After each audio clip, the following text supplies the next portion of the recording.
আল্লাহ পাক প্রথমে ছেলেদেরকে বললেন, শোনো সূরা নূর ৩৩ নম্বর আয়াত। আল্লাহ পাক ছেলেদেরকে বললেন, তোমরা তোমাদের চোখ নিচু রাখো, এটা আমাদের দায়িত্ব। প্রত্যেকটা ছেলের দায়িত্ব বেগানা মেয়েকে দেখলে চোখটা কি করবে? নিচু। তাহলে আপনি সিডিউসড হবেন, এক কথা। ২ নাম্বার, আল্লাহ পাক আমাদেরকে বললেন, তোমরা তোমাদের লজ্জাস্থানকে হেফাজত করো। কাদেরকে? আমাদেরকে, মানে ছেলেদেরকে। প্রথমে আল্লাহ পাক ছেলেদেরকে বললেন, চোখ নিচু করে রাখো, লজ্জাস্থানে হেফাজত করো। ঠিক আছে? সূরা বানী ইসরাঈল আল্লাহ পাক বললেন, জিনার ধারের কাছেও যেও, ধারের কাছেও যেও। আল্লাহ পাক আরো বললেন, যদি কেউ জিনা করে ফেলে সূরা নূরে, তাহলে তাকে 100টা বেত্রাঘাত করতে হবে। কয়টা? 100টা, এবং 1 বছরের জন্য তাকে বহিষ্কার করতে হবে।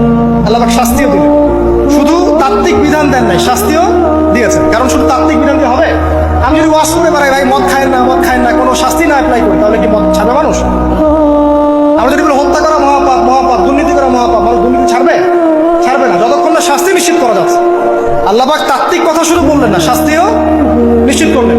তারপর আল্লাহ পাক আরো বললেন, যদি বিবাহিত কোনো ব্যক্তি ব্যভিচার করে, তাহলে তাকে রজম করতে হবে, মাটিতে পুঁতে তাকে পাথর নিক্ষেপ করে হত্যা করবে। ঠিক আছে? শাস্তি।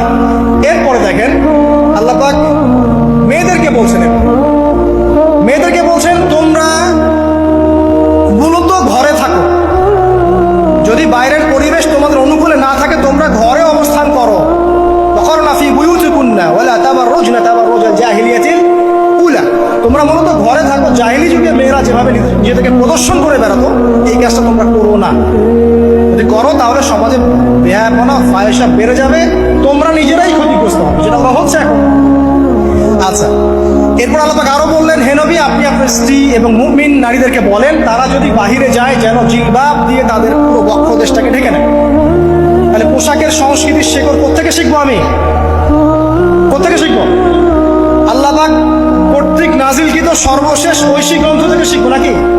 যে বইয়ের মধ্যে কোনো ভুল নাই সেটাই তো আমার শেখার মাধ্যম হবে নাকি? নাকি যে দর্শনে 1000টা ভুল সেটা শিখবো আমি? আল্লাহ পাক এখানে বলছেন, মুমিন নারীদেরকে বলো, বাইরে গেলে পরে তারা যেন জিলবাব দিয়ে, কাপড় দিয়ে সুন্দর করে বক্ষদেশ ঢেকে রাখে। বোরখার কথা এখানে নাই শব্দে। ঠিক আছে? ঢেকে রাখা ঢিলে ঢালা পোশাকের কথা এসেছে। আচ্ছা, আসেন, আল্লাহ পাক আরো বললেন যে তোমরা অমুক অমুক অমুক অমুক, যেমন আপনার বাবা, আপনার ভাই, আপনার এই যে সন্তান, এই যে মাহারাম যারা আছে, এদের সামনে ছাড়া অন্যদের সামনে যখনই যাবে, তোমরা কিন্তু হিজাব অবলম্বন। আল্লাহ পাক হিজাবের বিধান দিলেন, চক্ষু নিচু করতে বললেন, লজ্জাস্থানের হেফাজত করতে বললেন, এবং যদি এর পরেও কেউ ভুল করে ফেলে তাহলে আল্লাহ পাক শাস্তির কথা বললেন। আল্লাহ পাকের সিস্টেমটা সুন্দর হলো না? এই সিস্টেমটা নবী সাল্লাল্লাহু আলাইহি ওয়াসাল্লাম অ্যাপ্লাই করলেন।